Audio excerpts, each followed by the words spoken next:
It's frightening. So I asked you before, what is propelling people to put the Western world into a form of bankruptcy?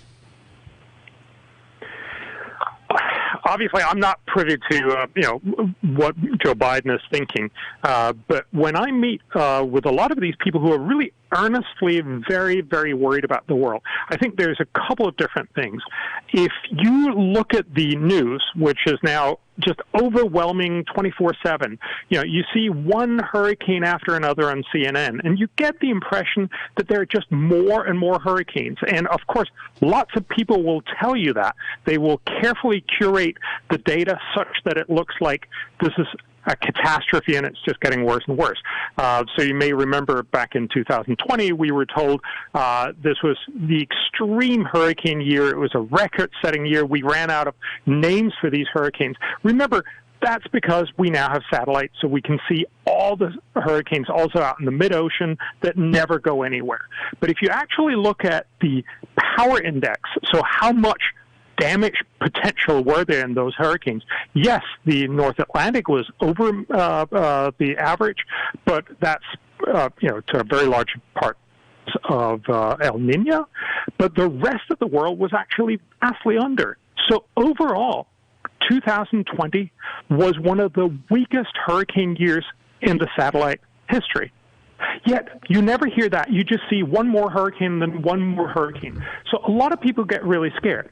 Then why do politicians say this? Well, politicians have never seen a bandwagon that they don't want to jump on, right? This is basically a way of being able to say, vote for me, I'm going to save you, I'm going to save your kids, I'm going to spend lots of money on different things. And so in that sense, I think the scare campaign that we see now is very much like, if you remember back in the 1970s, we were very worried that there wouldn't be enough food for the world.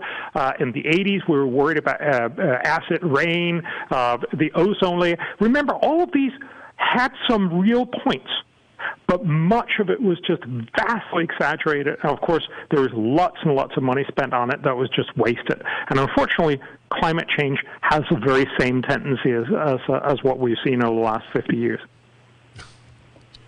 So what Bjorn Lomborg explains in his books and his articles, among other things, is, and as soon as one asks this question, I'm now speaking to my audience, Bjorn. Yeah. But you're more than welcome to react if you wish. But I've said for all of my broadcast life, the question, what is the price, means that you are no longer, and I don't expect you to get political, I'm just telling this to my audience. The question, what is the price, what are the consequences, is a conservative question. It is never asked on the left. What are the consequences of our policies so that people live in this world of it can be free? So he asks, that's what Bjorn Lomborg asks. He doesn't deny that fossil fuels are making the world warmer. He denies that it's a catastrophe, and he shows what we are spending, how we are hurting the average human being much more by what we're spending than if we don't spend this money. So you gave the data now on hurricanes. I'll bet most Americans believe it was a terrible hurricane year last year. Is that fair to say? Yeah. And it's also wrong.